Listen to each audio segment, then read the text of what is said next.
নমস্কার বন্ধুরা, আপনাদের সকলকে স্বাগত জানাই অন্ধকারের আওয়াজ চ্যানেলে। আমাদের আজকের নিবেদন তারানাথ তান্ত্রিকের গল্প চক্রবর্তী বাড়ির ব্রহ্মসাপ। আপনাদের সকলের কাছে অনুরোধ, গল্পটি সম্পূর্ণ শুনুন এবং কেমন লাগলো অবশ্যই আমাদের কমেন্টের মাধ্যমে জানান। তাহলে চলুন শুরু করা যাক তারানাথ তান্ত্রিকের গল্প চক্রবর্তী বাড়ির ব্রহ্মসাপ।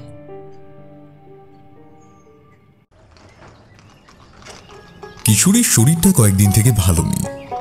আগের দুদিন সে অফিস যায়নি, তার আগের দিন অসুস্থতার কারণ দেখিয়ে ছুটি নিয়েছে দিন দুয়েকের। তাই আজ রবিবার যে সে আসবে না তা ভাবতে আমায় বেশি বেগ পেতে হয়নি।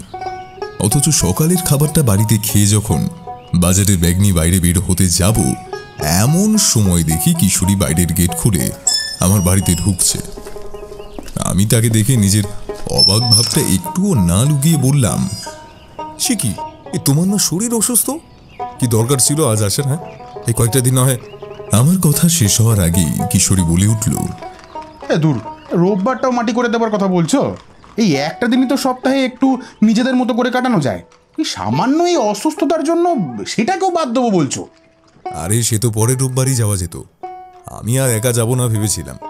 কথাটা কিন্তু মিথ্যে বলিনি। তিনজনের জমাটি আসর যে কিশোরী ছাড়া মাত্র দুজনে জমবে না তা আমার অজানা নয়। তবে সে যখন এসেই পড়েছে তখন আর এসব বলে সময় নষ্ট করে লাভ নেই। তাই বললাম, চলো বাজারটা সেরে ফেলি, তারপর জমি এক কাপ চা খেয়ে যাওয়া যাবে। এখন বাজারে যাতেই হাত দিই তাই যেন আগুন।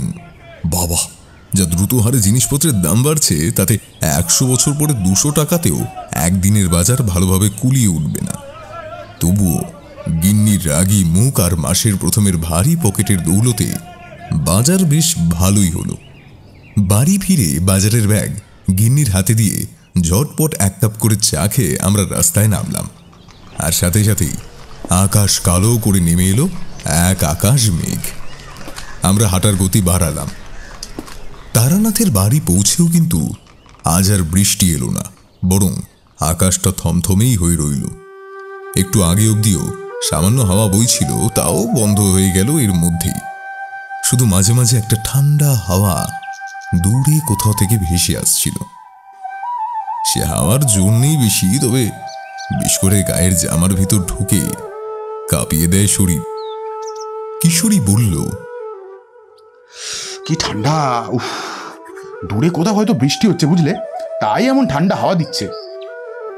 আমি মাথা নাড়িয়ে সায় দিলাম। কার্তিকের এই শুরুতে বৃষ্টি আর শীতের এই মেলবন্ধন খারাপ লাগে না কিন্তু। তারানাথের বাড়ি পৌঁছে দেখি চারি নেই, সে তার স্বামীর কাছে ফিরে গেছে আবার। বুঝলাম তারানাথের মন ভালো নেই। সে আর অস্বাভাবিক কি? আমরা যে চারিকে ছোট থেকে দেখে এসেছি, একদিন এসে তাকে না দেখলে আমাদেরই কেমন ফাঁকা ফাঁকা লাগে বাড়িটা। আর তারানাথ তো সারা দিন, সারা সপ্তাহ, সারা মাস এই বাড়িতেই থাকে। মাঝে মাঝে দু একটা খদ্দের আসে আর সপ্তাহের শেষে আমরা আসি। কিশোরী বলল, কেমন আছেন ঠাকুর মশাই? ওরকম মুখ গোমড়া করে বসে আছেন কেন? আমরা তো এসে গেছি।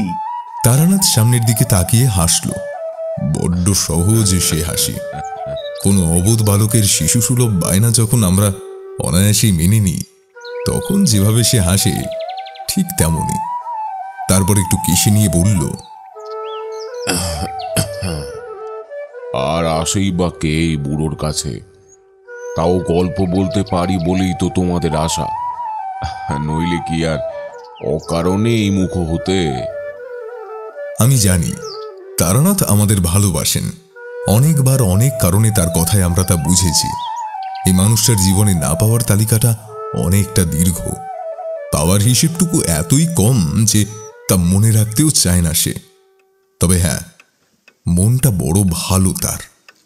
আমি বললাম, আজ তো ভেবেছিলাম কিশোরী আর এলোই না, শরীর খারাপ করে দুদিন আপিসও কামাই করেছে।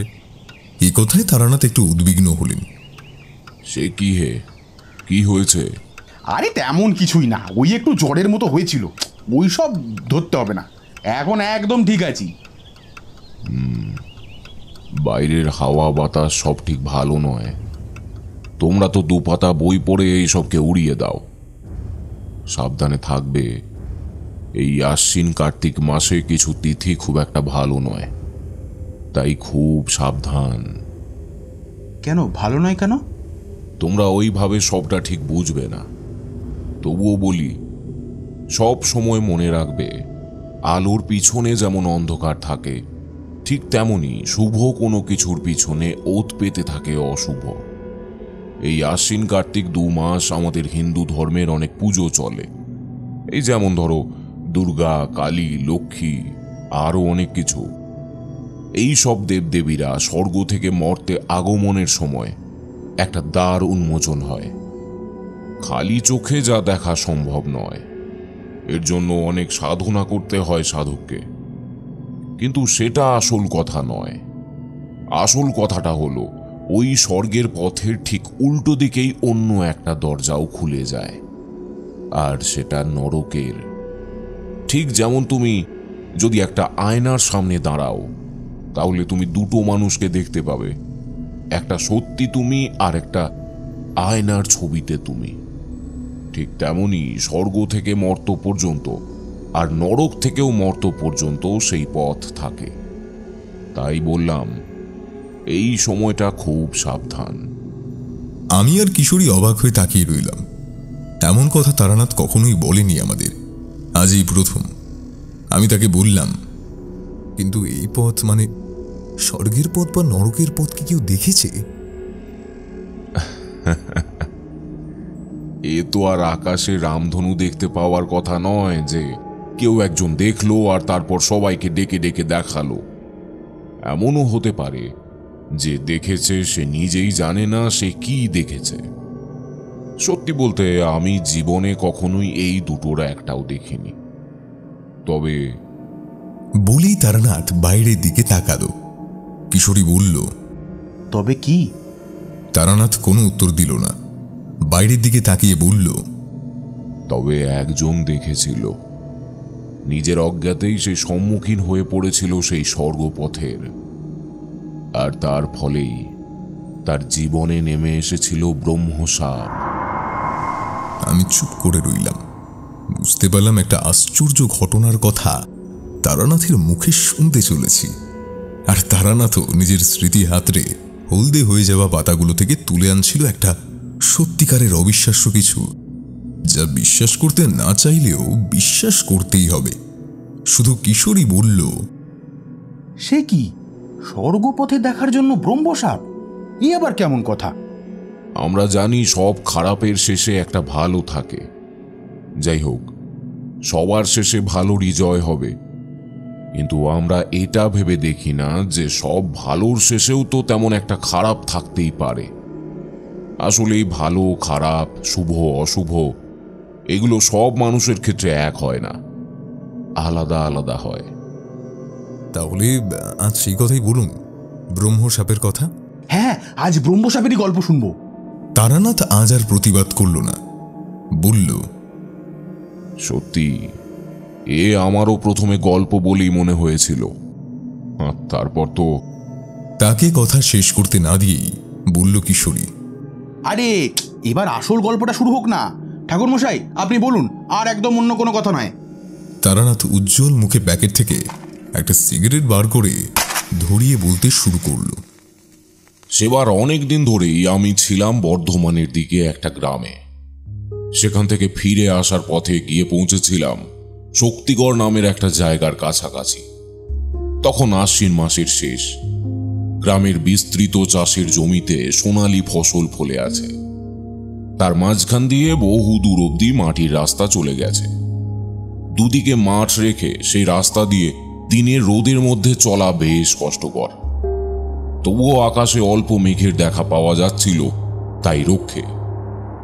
দূরে কোথাও বৃষ্টি হচ্ছিল, তাই একটা ঠান্ডা হাওয়া ভেসে আসছিল। আকাশের দিকে তাকিয়ে জমা সাদা মেঘগুলো দেখে মনটা কেমন যেন উদাস হয়ে এলো, যেন অনেক দূরে কোথাও আমায় চলে যেতে হবে। এই সবুজ শ্যামল পৃথিবীটা যেন আমার নয়। অনেক দূরে কোথাও আমি অনেক আগে থাকতাম, সেখানে আমার চেনা অনেকেই আছে, সেখানেই যেতে হবে আমায়। এরকম একটা ভাব আমার মনে তখন মাঝে মধ্যেই আসতো, কিন্তু সেই ভাবের আসল কারণটা আমি ঠিক বুঝতে পারতাম না। হয়তো অকারণেই, আবার হয়তো কোনো এক নিগুড়ো কারণ আছে এর পেছনে।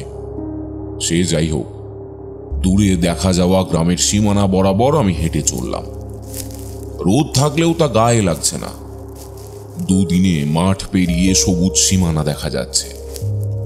আগের গ্রামে শুনেছিলাম এদিকে ডাকাতের ভয় আছে, কিন্তু আমার আবার কিসের ডাকাতের ভয়? সঙ্গে এক প্যাকেট বিড়ি, একটা দেশলাই আর কয়েকটা কাঁচা পাকা আম আছে। এর জন্য ডাকাত ডাকাতি করতে পারে বলে আমার মনে হয় না। নিজের মনে ভাবতে ভাবতে সেই রাস্তার মাঝামাঝি এসেছি। দেখি পথের পাশে একটা বড় গাছ। সেই গাছের নিচে বসে আছে একটা মানুষ। তার আদুল গায়ে একটা কমলা রঙের কাপড়, নিচে সাদা রঙের ধুতি, গায়ে পৈতে। দেখেই বোঝা যায় সে ব্রাহ্মণ।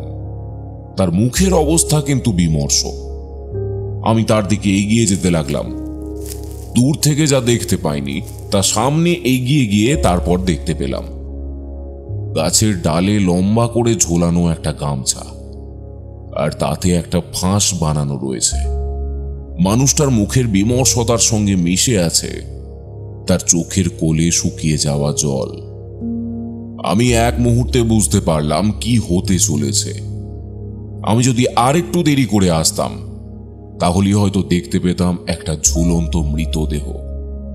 আমি দ্রুত পায়ে এগিয়ে গিয়ে দাঁড়ালাম তার সামনে। সে অন্যমনস্কভাবে মাটির দিকেই তাকিয়েছিল। আমি তার সামনে দাঁড়াতেও তার ভাবের কোনো পরিবর্তন হলো না। আমি তখন একবার গলা খাকারি দিলাম, এতে কাজ হলো। সে চমকে একবার আমার দিকে তাকিয়ে সঙ্গে সঙ্গেই মাথা ঘুরিয়ে চোখের জল মুছল। তারপর ত্রস্ত চোখে আমার দিকে চেয়ে রইল, যেন জানতে চাইল, আপনি কে? আমি এবার তার সামনে এগিয়ে গেলাম। আত্মহনন করতে আসা মানুষের মনের অবস্থা কখনো স্বাভাবিক থাকে না। তাই আমি তার সামনে গিয়ে প্রশ্ন করলাম, আচ্ছা, তুমি আমায় এই গ্রামের নাম কি বলতে পারো? সে একবার আমার দিকে তাকালো, তারপর একবার গাছে ঝোলানো গামছাটার দিকে তাকিয়ে বলল, এই গ্রামের নাম রূপনারায়ণপুর। আমি ততক্ষণে তার অনেক কাছেই এগিয়ে গিয়েছি। বললাম, বড় ভালো নাম। তা তোমার নাম কি হে? আমার নাম সোমনাথ। সে যে মহাদেবের অপর নাম। সে এবার ম্লান হাসল, তারপর উঠে দাঁড়িয়ে গাছের ডাল থেকে গামছাটা খুলে নিয়ে বলল, আজও হলো না, ঠিক কেউ না কেউ এসে পড়লো আবার। আমি বুঝলাম এইটাই সুযোগ, তাই বললাম, কি হলো না? আমি কি ভুল সময়ে এসে তোমাকে বিরক্ত করলাম? তা নয়, আসলে ভাগ্যে যা লেখা আছে তাই তো হবে। ভাগ্যের লিখন খণ্ডাবে কে? বুঝলাম কোনো এক অস্বাভাবিক ব্যাপার এর মাঝে রয়েছে। একে সে ব্রাহ্মণ, তার উপর আবার সুন্দরভাবে গুছিয়ে কথা বলতেও জানে। সে নিজেও হয়তো জানে আত্মহনন মহাপাপ। 7 জন্মেও সেই পাপ কিন্তু ঘোচে না। তারপরেও সে যখন তা করতে এসেছিল তাহলে কারণটা প্রবল। দেখে তো ব্রাহ্মণ মনে হচ্ছে, তা আত্মহনন করতে এসেছিলে কেন? সোমনাথ এবার মাটিতে বসে পড়েছে। আমিও তার পাশে বসলাম। সে আমার দিকে তাকিয়ে বলল, আপনি কি সাধক? না, ঠিক সাধক নই। পথে পথে ঘুরতে আর তন্ত্রবিদ্যার সন্ধান করতে ভালো লাগে, এই আর কি। সেই একই হলো। আপনার নাম কি? তারানাথ। আমি নাম বলতেই সে চমকে উঠল, বলল, আপনি তারানাথ তান্ত্রিক? বর্ধমানের কাছে জমিদার বাড়ির চামুণ্ডা দেবীর অভিশাপ আপনি কাটিয়েছিলেন তো? সত্যি বলতে সেই জমিদারের নাম আমার মনে ছিল না, তবে হ্যাঁ, তার বাড়িতে বংশ পরম্পরায় চলে আসা চামুণ্ডা দেবীর অভিশাপ কাটানোয় আমি সাহায্য করেছিলাম বটে। তাই সায় দিয়ে বললাম, হ্যাঁ আমি সে। কিন্তু তুমি কি করে জানলে? আমার মায়ের বাড়ি ছিল ওই গ্রামে, মাঝে একবার গিয়েছিলাম, তখনই জানতে পারি। তাহলে সে বোধহয় আপনার কথাই বলেছিল। কে বলেছিল? আমি তো ঠিক জানি না সে কে, তবে কি যেন একটা নাম বলেছিল। যেন, হ্যাঁ মনে পড়েছে, অমর জীবন। মাটিতে বসে থাকা অবস্থাতেই আমার পা থেকে মাথা পর্যন্ত যেন কেঁপে উঠল। অমর জীবন! আমার মুখ থেকে কথাটা বেরিয়ে এসেছিল, তাই সে বলল, হ্যাঁ, আপনি চেনেন তাকে? আমি সে কথার উত্তর না দিয়ে তাকে বললাম, কি বলেছিল সে? বড় অদ্ভুত সব কথা বলেছিল। শুনুন তাহলে বলি। আমি একটা অদ্ভুত সমস্যার মধ্যে আছি। সেই সমস্যাটা যে আসলে কি বা কেমন তা পরে বলছি, আগে তার কথা বলি। এই যে আপনি যেমন আজ আমার কাছে এলেন, সেদিনও সে এভাবেই আমার কাছে এসেছিল। তা প্রায় মাস 3 আগের কথা। গাছতলায় বসে বসে আত্মহত্যার কথা ভাবছি, এমন সময় দেখি ওই মাটির রাস্তা ধরে হেঁটে আসছে সে। বয়স 25-26 মতো হবে, আমার থেকে একটু কম। এসে আমার সামনে দাঁড়ালো, তারপর বলল, তোমার যে এখন মৃত্যু হলে চলবে না, তোমার যে এখন অনেক কাজ বাকি। কে তুমি, আর কি নাম তোমার? নাম জেনে তুমি কি করবে? আর এখন নাম বলার যে কোনো নিয়ম নেই, সময় হলেই জানতে পারবে। এখন ওঠো দেখি, চলো। চলো মানে? কোথায় যাব? সে কি, স্বপ্ন দেখতে হবে না? তোমার বাড়িতে এক রাত থাকতে হবে যে আমায়, তারপর মেপেও দেখতে হবে। আমি বুঝলাম লোকটা পাগল, তাই বললাম, এই দেখো, তুমি এখন যাও এখান থেকে।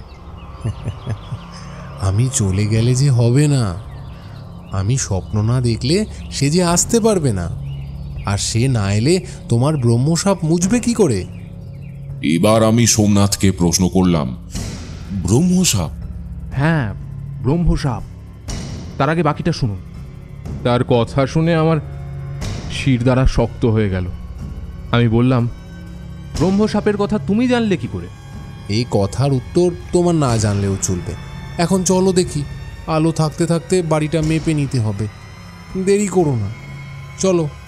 তার কথায় এমন কিছু একটা ছিল যাতে মনে হয় কাজটা খুবই গুরুত্বপূর্ণ। আমি অবাক মুখেই তাকে নিয়ে বাড়ির পথ ধরলাম। সোমনাথ এবার চুপ করল। আমার তো তখন মনের ভাব প্রকাশ করার মতো ভাষা নেই। অমর জীবন, সেই অমর জীবন যাকে আমি ছোটবেলায় একবার মাত্র দেখেছিলাম। তারপর থেকে বারবার সে আমার আগেই গিয়ে আমার আসার খবর দিয়ে রেখেছে, অথচ আমার নিজের চোখে তাকে আর দেখা হয়নি। আমি সোমনাথকে প্রশ্ন করলাম, তারপর কি বলেছিল সে? আর বলল কোথায়, আমায় বারবার বলতে লাগলো, বাড়ি চলো, স্বপ্ন দেখতে হবে, আবার জমি মাপতে হবে, আধার হয়ে এলে যে সব পণ্ড, আমায় যে কাল ফিরে যেতে হবে। আমি তার মুখে ব্রহ্মসাপের কথা শুনে আর সময় নষ্ট করলাম না। সারা রাস্তা সে আমায় এক অদ্ভুত গল্প শোনালো। অদ্ভুত বলছো কেন? আরে অদ্ভুত নয় তো কি, সে নাকি এক পথের সন্ধান জানে। কতবার সে পথ দিয়ে কারা যেন তার কাছে নেমে এসেছে, অথচ কারা সে কথা সে আমায় বলেনি। তারা নাকি পৃথিবীতে নেমে আসে মানুষের চোখের আড়ালে, আবার ফিরেও যায় সেভাবেই। মাঝে যদি কারোর সাথে দেখা হয়ে যায় তবেই তার বিপদ। আমার বংশের কারোর সাথে নাকি তার দেখা হয়েছিল, তাই এই ব্রহ্মসাপ আমাদের ওপর রয়েই গেছে। তবে এর পরে সে বলেছিল খুব তাড়াতাড়ি এই সাপ মোচন হবে এমন কারুর হাত ধরে যার দীক্ষা হয়েছে সূর্যোদয়ের লগ্নে। তাই আপনার কাছে জানতে চাইছিলাম, আপনি কি সাধক? মনে মনে ভাবলাম, অমর জীবন তাহলে আমার কথাই বলে গেছে সোমনাথের কাছে, কিন্তু আমি কি করে তাকে সাহায্য করব তাই তো জানি না। হাঁটতে হাঁটতে আমরা যখন প্রায় গ্রামের কাছে চলে এসেছি, তখনই সোমনাথ আমায় বলল, আচ্ছা, সেই লোকটিকে কি আপনি চেনেন? না, তাকে আমি চিনি না। সে কে তাও আমি জানি না, শুধু ছোটবেলায় একবার তাকে আমি দেখেছিলাম আমার বাড়িতেই। তবে সে যা বলে তার অন্যথা কিন্তু কখনোই হয় না। সোমনাথ আমার দিকে তাকিয়ে রইল কিছুক্ষণ। মনে হলো আমার কথার মানে সে কিছুই বুঝতে পারছে না। আমি বললাম, জানি, অবাক হওয়ার মতোই কথা, কারণ আমার ছোটবেলায় আমি যাকে দেখেছি তাকেই তুমি দেখেছ 25-26 বছরের। তারপর একটু থেমে দূরে আকাশের দিকে তাকিয়ে বললাম, সেই ছোটবেলায় আমাদের বাড়িতে যখন সে এসেছিল তখনও তার বয়স ছিল একই। সোমনাথ অবাক হয়ে তাকালো আমার দিকে। আমি অল্প হেসে মাথাটা নাড়ালাম। তার মুখ থেকে শুধু একটা কথাই বেরোলো, কে এই অমর জীবন?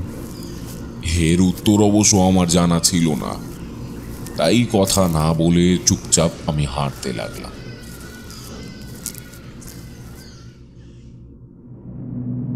সোমনাথের বাড়িতে তার বৃদ্ধ বাবা ছাড়া অন্য আর কেউ ছিল না। ব্রাহ্মণ হলেও তাদের অবস্থা কিন্তু পড়তির দিকেই। সোমনাথের বাবার নাম মহাদেব চক্রবর্তী। তার বয়স 70-এর চেয়েও বেশি। ঘরে একটা বিছানায় অসুস্থ শরীর নিয়ে তিনি শুয়ে আছেন। সোমনাথ এসেই বাবার ঘরে গিয়ে ঢুকল। তিনি জেগেই ছিলেন। সোমনাথ বলল, বাবা, বাবা, সেই যে একজন এসেছিল না আমাদের বাড়িতে, আরে সেই যে সে বলেছিল আমাদের উপর যে অভিশাপ আছে তা কাটিয়ে দেবে একজন, সেই সাধক আজ এসেছেন।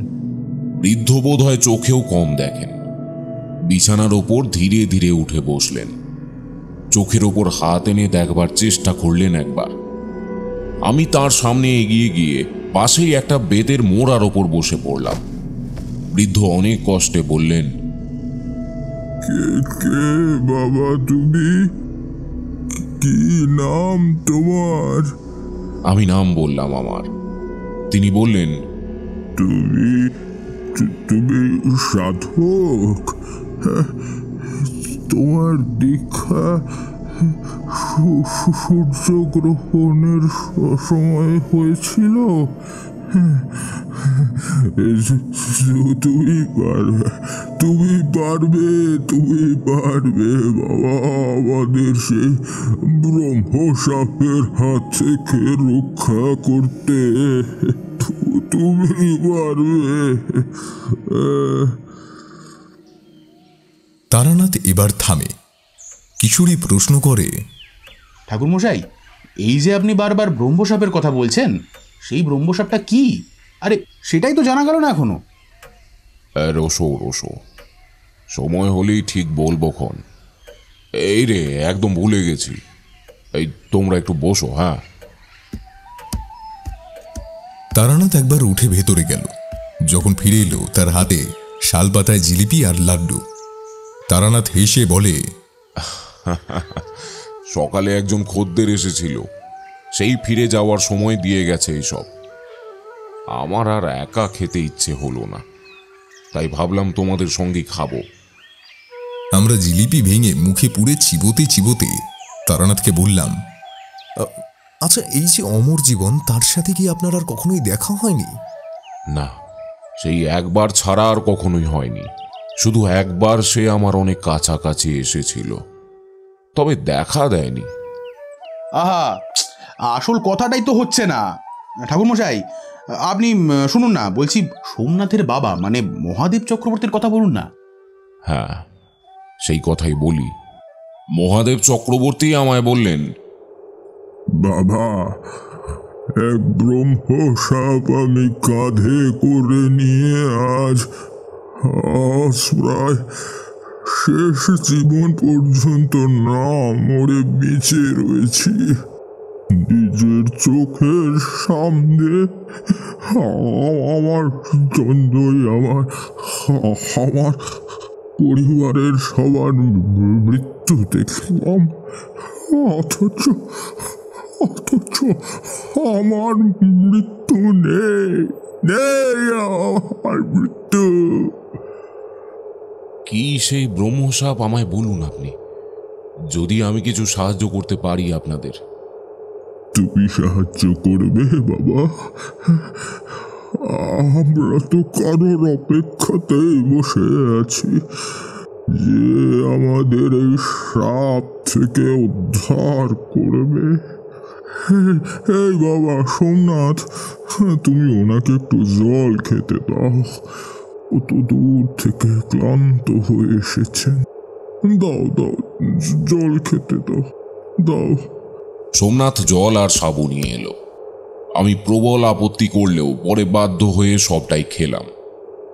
তারপর বসে শুনতে লাগলাম ব্রহ্মসাপের কথা। মহাদেব বলতে শুরু করলেন।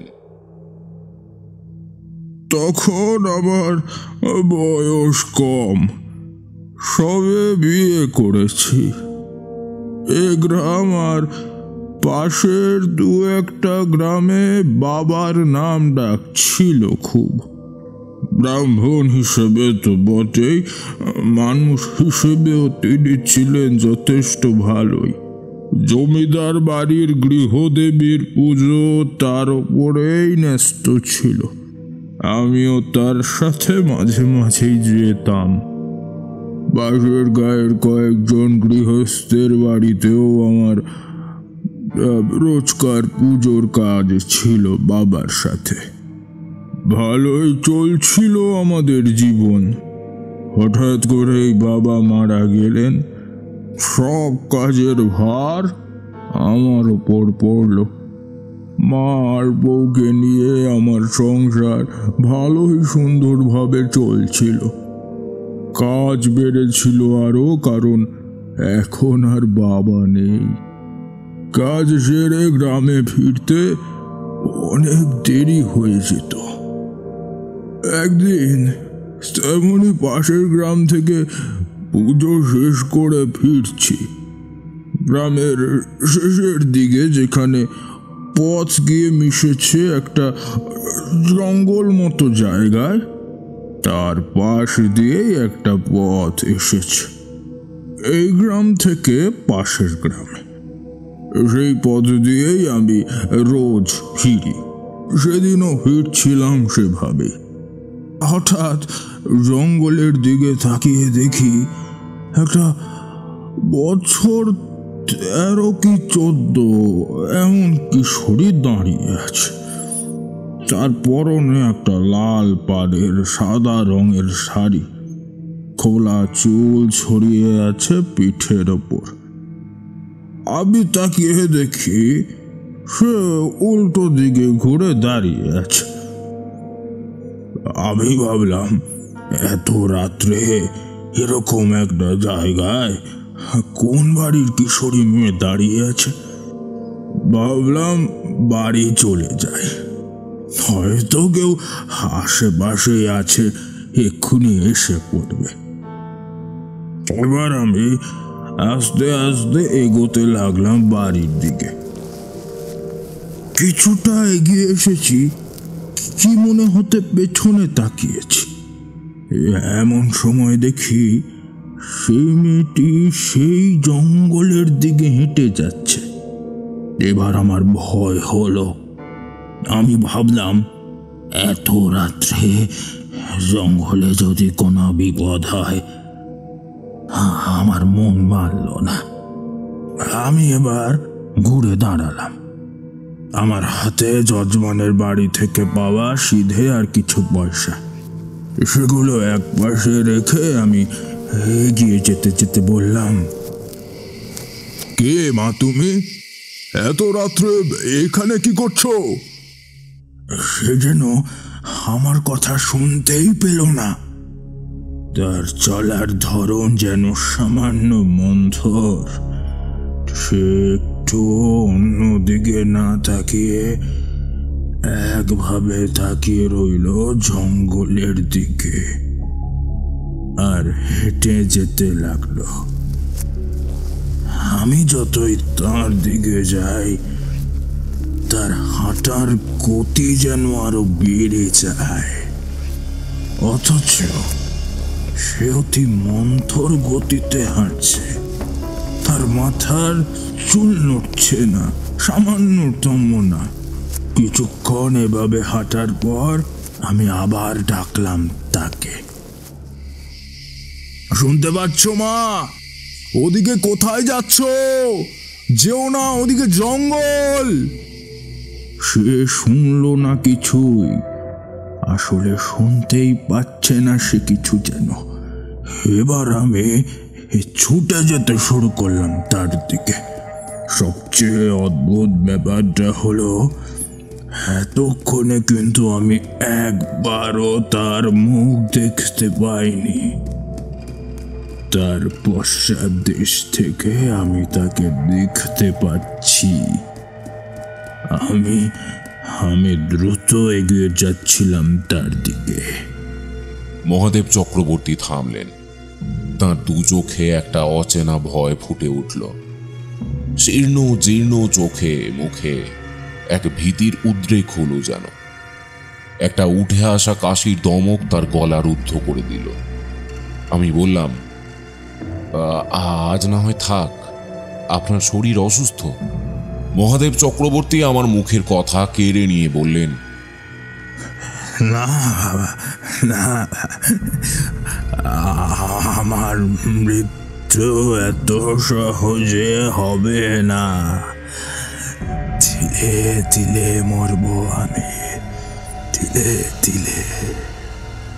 এ জীবন পাথরের জীবন, পাথরের। আমি কিছু বলতে পারলাম না। তিনি একটু সামলে নিয়ে বললেন, আমি যত দ্রুতই তার দিকে যাই না কেন, তার থেকে আমার দূরত্ব একই থেকে যাচ্ছে। আমার কেমন যেন জিদ চেপে গেল। আমি আরো জোরে তার দিকে ছুটে গেলাম। এবার দেখি একটা ফাঁকা জায়গায় সে দাঁড়িয়েছে। আমি থমকে দাঁড়াবার আগেই দেখি আকাশে ঈশান কোণ থেকে একটা আলো ক্রমশ বড় হতে হতে এগিয়ে আসছে এদিকেই। এতক্ষণ ধরে কৌতূহলের বশে কার পিছু নিয়েছি আমি? ওই কিশোরী কি পৃথিবীর কোনো মানুষ নয়? ঠিক সেই মুহূর্তে সামনে দৃশ্য দেখে আমার গলা শুকিয়ে এলো। আমি দু চোখ বিস্ফারিত করে দেখলাম, যেটা এতক্ষণ আলো বলে ভাবছিলাম তা আসলে আলো নয়।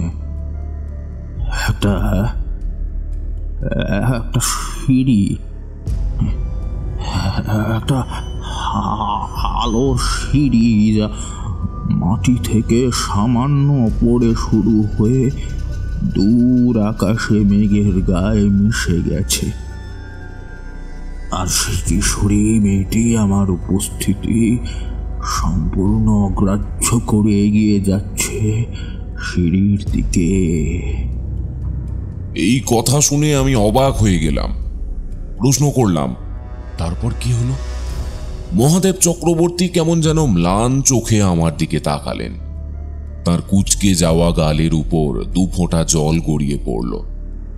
ধরা গলায় তিনি বললেন, জীবনের সব থেকে বড় ভুলটা আমি করলাম। তারপর সে ভুলের মাসুল আমার আজও দিয়ে যেতে হচ্ছে। জানি না এর থেকে মুক্তির পথ, কোনো মুক্তির পথ আছে কিনা। কিশোরী বলল, ঠাকুরমশাই, আমি তো জানতাম এই অভিশাপ বা এই ধরনের কুবিদ্যা মানুষকে তো মৃত্যু পর্যন্ত নিয়ে যায়, কিন্তু এখানে তো মহাদেব চক্রবর্তী বেঁচেই ছিলেন। তাহলে তারানাথ এবার পাসিং শোয়ের জন্য প্যাকেট তুলেই বলল, সে কি হে, এ যে শূন্য। আমি অবাক হয়ে প্যাকেটটা হাতে তুলে নিয়ে দেখি, তাই তো, এই যে সত্যি শূন্য। কিন্তু আমি ভর্তি প্যাকেটই রেখেছিলাম, আমার মনে আছে। কিশোরী প্যাকেট তুলে নিয়ে ভালোভাবে দেখে কিছু একটা বলার জন্য মুখ খুলতে গিয়ে থেমে গেল। তারপর হঠাৎ যেন কিছু মনে পড়েছে, সেইভাবে প্যাকেটটা রেখে দিয়ে বলল, সম্মোহন, মহাদেব চক্রবর্তী সম্মোহন হয়েছিলেন সেই কিশোরীর দ্বারা। তবে সে যে আসলে কিশোরী নয় সেটা তো বোঝাই যাচ্ছে। একদম বেড়ে বলেছ কথাটা, কিন্তু সামান্য ভুল ছিল। সম্মোহন নয়, এখানে যা ছিল তার সবটাই বিধির বিধান। তারপর আমার হাত থেকে প্যাকেটটা নিয়ে সেটার ভিতর হাত ঢুকিয়ে একটা সিগারেট বের করে প্যাকেটটা সামনে রেখে বলল, নাও এবার দেখো তো। আমি আর কিশোরী অবাক হয়ে দেখলাম প্রায় অর্ধেকের বেশি পাসিং শো জ্বলজ্বল করছে সেখানে। তারানাথ একটা সিগারেট ধরিয়ে বলল, মহাদেব বাবুর 2 চোখ দিয়ে জল গড়াচ্ছে। সোমনাথ উঠে এসে তার চোখের জল মুছিয়ে দিয়ে বলল, কাঁদবেন না বাবা, যা ভাগ্যের লিখন তা তো হবেই। আপনি নিজেকে শক্ত করুন। আমায় সবটা খুলে না বললে আমি কিছুই করতে পারবো না যে। মহাদেব চক্রবর্তী একটু সময় নিলেন, তারপর বললেন, আকাশ থেকে নেমে আসা সেই আলোর সিঁড়ি দেখে আমি মোহিত হয়ে গেলাম। এতটাই মোহ যে আমি দিক জ্ঞান শূন্য হয়ে তাকিয়ে রইলাম। লম্বা সিঁড়িটা উঠে গেছে ওপর পর্যন্ত। সিঁড়িটা যে আসলে কিসের তা বোঝা সম্ভব নয়। একটা হলুদ আলো তার চারপাশে ঘিরে আছে, যেন হালকা একটা পর্দায় আঁকা ছবি। হাওয়ায় দুলছে সেটা। এবার দেখি সে কিশোরী সিঁড়ির প্রথম ধাপে পা রাখল, তারপর দ্বিতীয় ধাপ। সে যে ধাপে পা রাখছে সেই ধাপ অদৃশ্য হয়ে যাচ্ছে। আমি নিজেকে আর ধরে রাখতে পারলাম না। চিৎকার করতে করতে ছুটতে লাগলাম, দাঁড়াও! কে তুমি? কে তুমি? দাঁড়াও একবার! আমার চিৎকার শুনেও সে দাঁড়াচ্ছে না দেখে দৌড়ে গিয়ে তার গায়ে হাত রাখতে গেলাম। কিন্তু এতটা দৌড় আর তার এগিয়ে যাওয়ার ফলে আমার হাত পড়ল তার গায়ের বদলে তার কালো চুলের উপর, আর আমার হাতের টানে তার চুল বাধা পেয়ে সে থমকে গেল। আর তারপর আমার দিকে ফিরে তাকালো।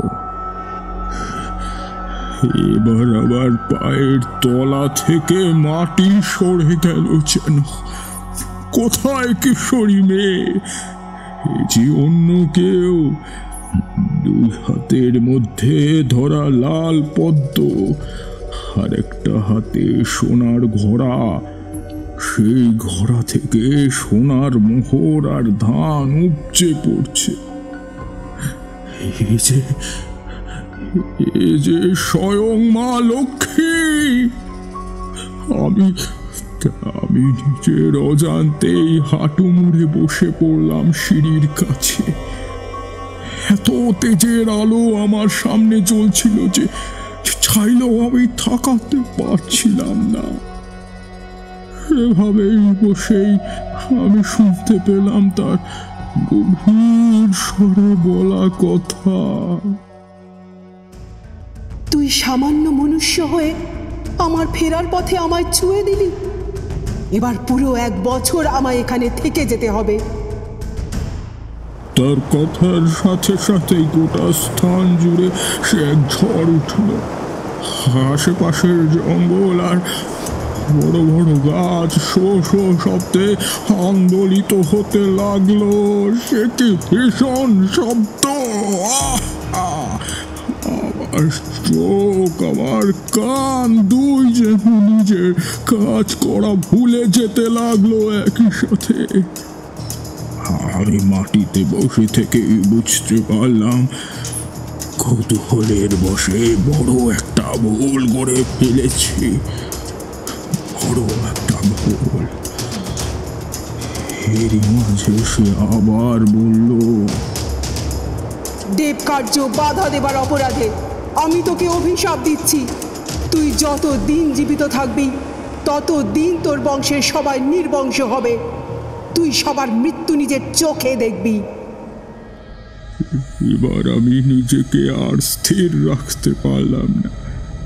চোখ তুলে সামনে তাকালাম। সেই অপার্থিব আলো কোথায় যেন মিলিয়ে গিয়েছে। শুধু ঝড়ের তাণ্ডব এখনো একভাবে চলছে। আমার চারপাশ জুড়ে একটা ধুলোর ঘূর্ণিঝড় উঠে ঢেকে দিয়েছে আমাদের দুজনকে। আমি তাকিয়ে দেখলাম, কোথায় সেই স্বর্ণালঙ্কার ভূষিতা দেবী মূর্তি? আমার সামনে দাঁড়িয়ে সেই কিশোরী, কিন্তু তার দু চোখ দিয়ে আগুন ঝরছে। সে দৃষ্টির দিকে তাকালে বুকের ভেতরটা বরফের মতো শীতল হয়ে আসে। এতটা বলে আবার থামলেন মহাদেব চক্রবর্তী। এবার তিনি রীতিমতো হাঁপাচ্ছেন, তবে তার চোখে মুখে একটা উজ্জ্বলতা নতুন করে জন্ম নিয়েছে, যেন পুরাতন কোনো একটা কথা তাকে নতুন করে জীবনী শক্তি দিচ্ছে। তারপর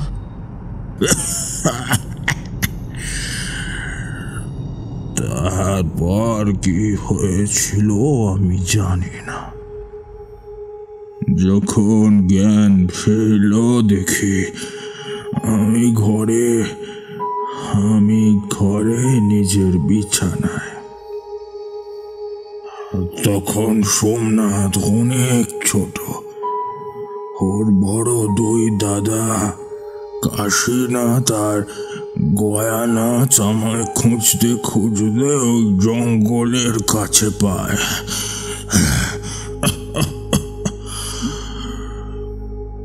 তারাই আমায় বাড়ি নিয়ে আসে।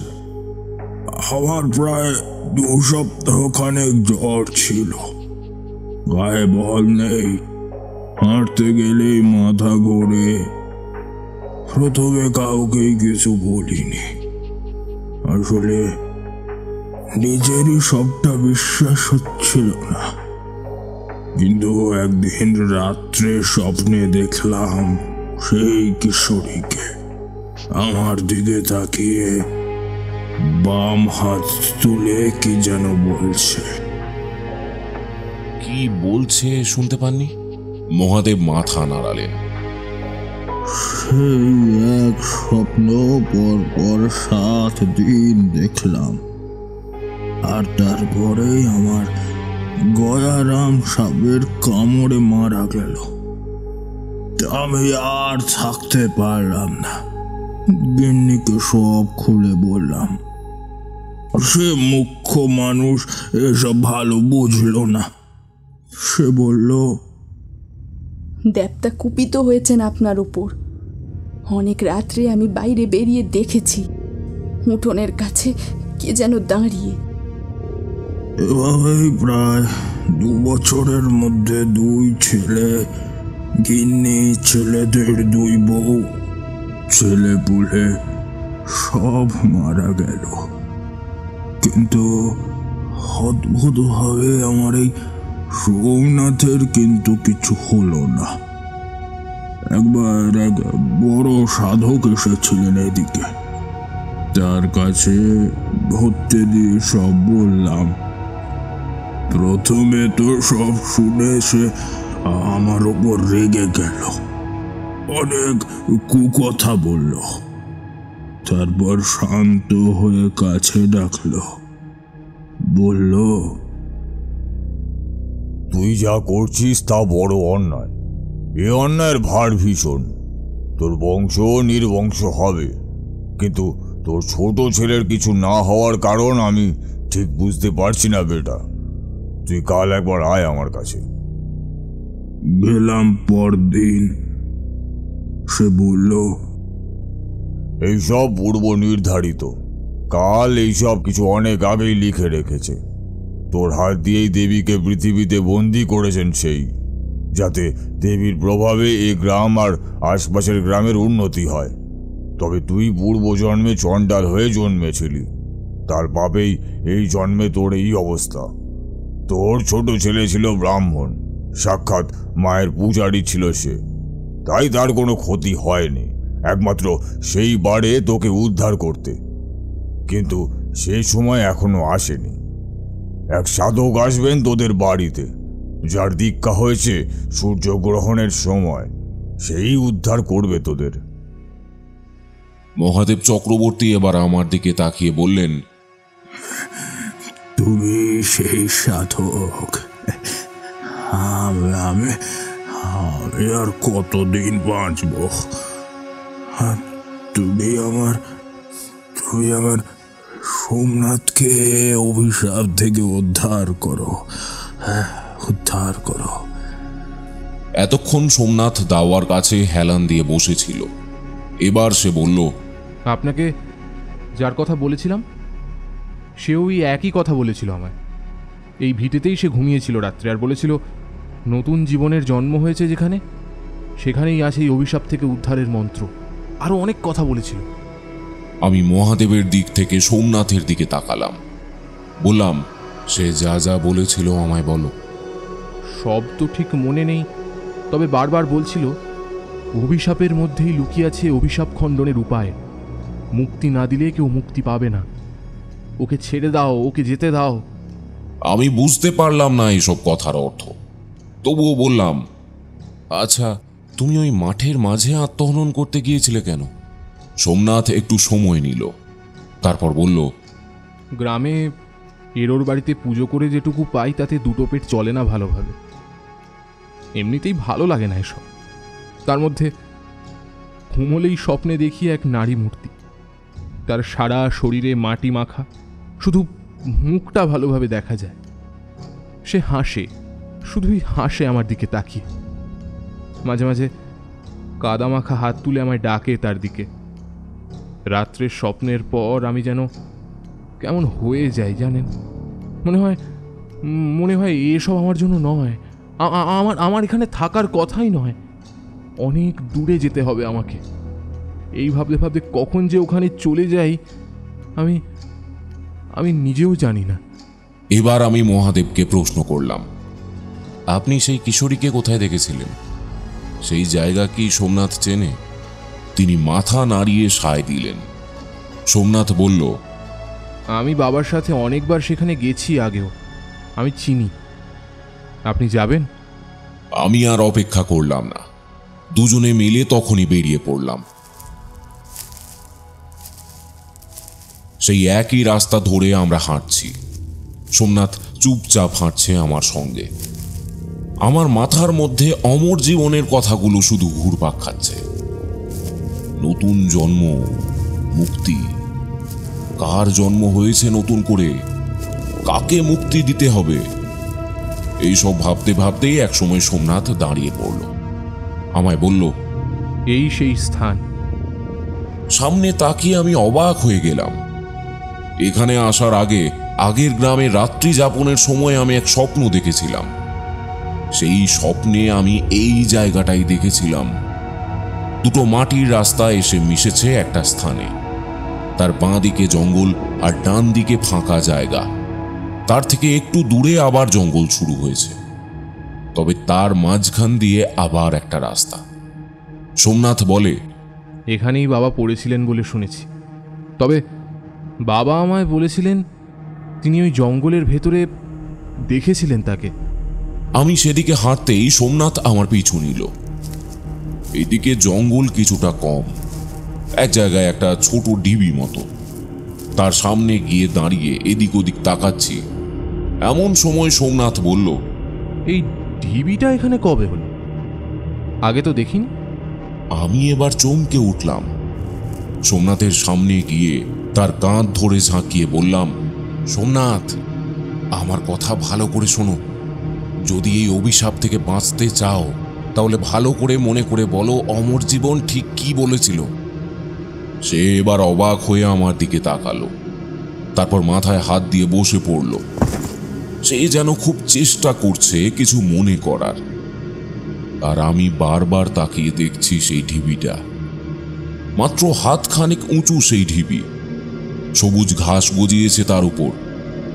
এদিকে লোকজন কম আসে বলেই হয়তো কারুর নজরে পড়েনি। সোমনাথ সেইভাবেই মাথায় হাত দিয়ে বসে আছে। আমি দাঁড়িয়ে দাঁড়িয়ে ভাবছি।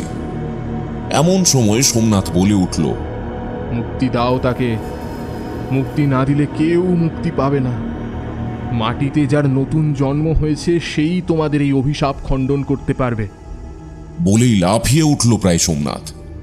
তারপর বলল, একটা লোহার শাবল জোগাড় করে রাখতে বলেছিল সে। আপনি এলেই নাকি তা কাজে লাগবে। আমার আর কোনো সন্দেহই রইল না। আমি বললাম, একটা পথ আছে সোমনাথ, তুমি এক্ষুনি বাড়ি গিয়ে একটা শাবল নিয়ে এসো, তাড়াতাড়ি। সে প্রায় ছুটে চলে গেল। আমি সেই ঢিবির সামনে হাঁটু মুড়ে বসে দেবী লক্ষ্মীর স্ত্রোত বাক্য পাঠ করতে লাগলাম।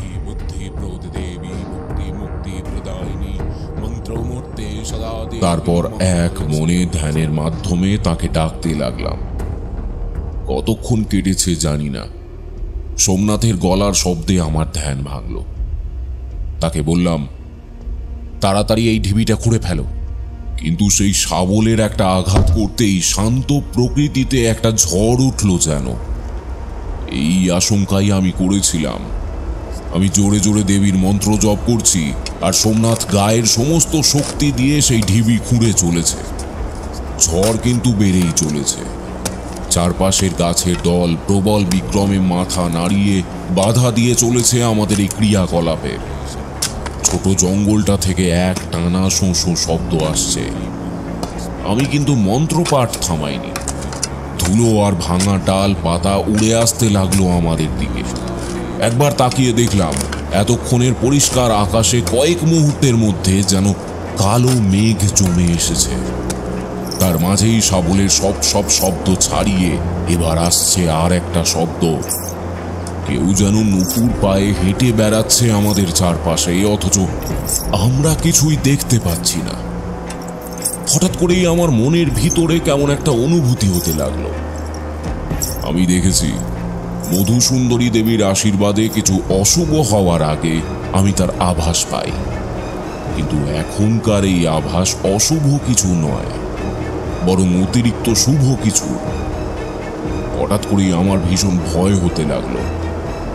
এই অজানা জায়গায় অচেনা একজন মানুষের জন্য আমি স্বয়ং দেবীর বিরুদ্ধাচারণ করছি। তার বিরোধিতা করে আমি সামান্য এক মানুষের সাহায্য করছি। এই অন্যায়, এই ঘোরতর অপরাধ। এদিকে সোমনাথের শাবলের শব্দ তখনও চলছে, তার সঙ্গে ঝড়ের শব্দ আর সেই নুপুরের। আমি কেমন যেন মহাচ্ছন্নের মতো মাটিতে বসে রয়েছি। আমার সারা শরীর বেয়ে ঘাম নেমে আসছে, মাথার ভিতর সব যেন তালগোল পাকিয়ে যাচ্ছে। তারানাথ থামতেই কিশোরী বলে উঠল, কিন্তু ঠাকুরমশাই, আপনার এমন হবার কারণ কি? আপনি তো সাহায্যই করেছিলেন ওদেরকে। যে দেবী সামান্য এক মানুষের কারণে এতদিন ধরে পৃথিবীতে বন্দী হয়েছিলেন, তার আক্রোশ কি এত সহজেই কমবে? তোমরা একটা কথা খেয়াল করনি, মহাদেব বলেছিল দেবী তাকে বলেছেন তিনি 1 বছর পৃথিবীতে বন্দী থাকবেন। কিন্তু এত বছর ধরে তাহলে তিনি বন্দী ছিলেন কেন? আমি আর কিশোরী চুপ করে রইলাম। কাল মানে সময় নিজের হাতে সবকিছুর নির্ধারণ করেন। তিনিই করেছিলেন দেবীকে পৃথিবীতে বন্দী রাখার এই পরিকল্পনা। লঘু পাপে দেবী মহাদেবকে নির্বংশ হওয়ার অভিশাপ দেন, আর 1 বছরের মধ্যেই তার পরিবারের সবাইকে কেড়েও নেন। এতে তার পৃথিবীতে বন্দির মেয়াদ আরও বেড়ে যায়। তাই নিজেই তিনি তার উদ্ধারের জন্য বেছে নেন সোমনাথকে, কারণ আগের জন্মে সোমনাথই ছিল তাঁর পূজারী। কিন্তু সোমনাথ নিজেও তা জানত না। সেই সাধক আর অমর জীবন তাকে একই কথা বলেন, আর সূত্র রেখে যান অমর জীবন। কিন্তু এই এত সব ঠাকুরমশাই আপনি জানলেন কি করে? আমি যখন সেই ঢিবির সামনে বসে দেবীর মন্ত্র জপ করছিলাম, সেই সময় মাথার মধ্যে একটা ঘোর কাজ করছিল। তখন বুঝিনি, পরে সবটা বুঝেছিলাম। আমি ভেবেছিলাম দেবী হয়তো আমার উপর ক্রোধিত হয়েছেন, কিন্তু আসলে তা নয়। তিনি আমার অবচেতন মনে তাঁর সত্যিটা তুলে ধরতে চাইছিলেন। তারপর কি হলো ঠাকুরমশাই? আর ঢিবি থেকেই বা কি পাওয়া গেল? আমি যখন ঘোরের মধ্যে রয়েছি তখনই সোমনাথ একবার বলল, দেখুন দেখুন কি আছে এই ঢিবির মধ্যে। আমি চোখ খুলে তাকিয়ে দেখি সেই ঢিবির মধ্যে কাদা মাখা অবস্থায় রয়েছে এক দেবী মূর্তি। এবার তার গা থেকে ভালো করে মাটি পরিষ্কার করার পর সোমনাথ বলল, এ তো সেই নারী মূর্তি যাকে আমি স্বপ্নে দেখি রোজ। এখানে এলো কি করে? এই সেই দেবী যার কারণে তোমাদের এই অভিশাপ, যার কারণে তুমি তোমার পরিবারের সবাইকে হারিয়েছ। সোমনাথের মুখটা মুহূর্তে বদলে গেল। সে বলল, এই সেই দেবী? আমি ওকে দেবী বলে মানি না, আমি মানি না। বলেই ছুঁড়ে ফেলে দিতে গেল সেই মূর্তি। আর সঙ্গে সঙ্গেই ঝড় উঠল আবার। আমি প্রমাদ গুনলাম, চিৎকার করে বললাম, এই ভুল করো না সোমনাথ, এই দেবী কিন্তু তোমাকে বাঁচিয়েছেন। সোমনাথের উদ্যত হাত থেমে গেল। সে অশ্রুসিক্ত চোখে বলল, একটা রাত আমি ভালোভাবে ঘুমোতে পারিনি। জানেন, আমি আমি আমি আমি আমি ছোট থেকে বড় হয়েছি একটা ভয়ে বুকে নিয়ে। কবে আমি মৃত্যুর কোলে ঢলে পড়ব, সেই ভয় কতবার আমি নিজেই আত্মহত্যা করতে গেছি। আমার কি দোষ ছিল? কি দোষ ছিল আমার? আমি কি বলবো বুঝতে পারলাম না। এর মাঝেই বৃষ্টি এলো ছেলে। দেবীর গা থেকে খসে পড়ল মাটি। এবার বোঝা গেল এই মূর্তি আসলে সোনার তৈরি। এর সঙ্গে সঙ্গেই যা ঘটল তা আরো আশ্চর্যের। সেই ঢিবির মধ্যে এবার দেখা গেল সোনার কিছু মুদ্রা। সোমনাথ তা হাতে তুলে নিয়ে আমাকে দেখালো। আমি হাসি মুখে তাকে বললাম, দেবী নিজের অজ্ঞাতে তোমাদের সঙ্গে যে ভুল করেছেন তার জন্যই তিনি এই দান রেখে গেছেন তোমাদের জন্য। সোমনাথ বোকার মতো চেয়ে রইল সেই মূর্তির দিকে।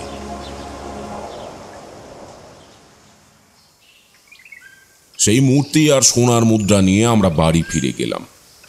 বাড়িতে গিয়ে সেই মূর্তি স্থাপন করা হলো একটা নির্দিষ্ট জায়গায়। মহাদেব নিজেও সেই মূর্তি দেখে স্বীকার করল, এই দেবী সেই। এরপর আমি দুদিন ছিলাম সোমনাথের সঙ্গে। সারা গ্রাম ঘুরে বেরিয়েছি তার সঙ্গে। আসলে আমার উদ্দেশ্য ছিল আর কোনো সমস্যা হয় কিনা সেটাই দেখা। কিন্তু দুজনেই দেখা গেল এরপর থেকে বেশ ভালোই আছে। তাই আমি শেষে ফিরে এলাম। তারানাথ এবার চুপ করল। আমরা বুঝলাম গল্প শেষ।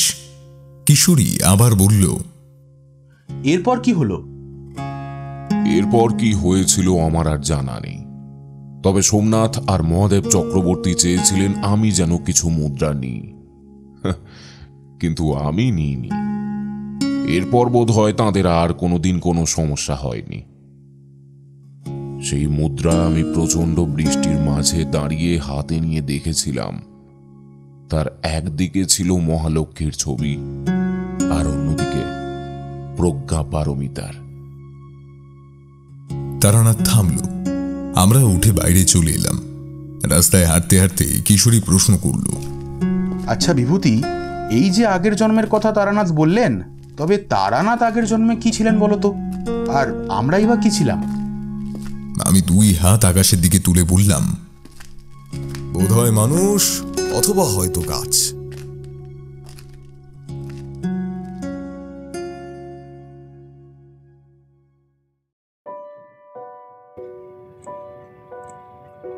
শুনছিলেন তারানাথ তান্ত্রিকের গল্প চক্রবর্তী বাড়ির ব্রহ্মসাপ। গল্পটি আপনাদের কেমন লাগলো অবশ্যই আমাদের কমেন্টের মাধ্যমে জানান। যদি ভালো লেগে থাকে তাহলে একটি লাইক করবেন এবং এই রকম গল্প আরও শুনতে সাবস্ক্রাইব করতে পারেন অন্ধকারের আওয়াজ। দেখা হবে পরবর্তী একটি ভিডিওতে। ততক্ষণের জন্য সবাই ভালো থাকুন, সুস্থ থাকুন। সকলকে অসংখ্য ধন্যবাদ।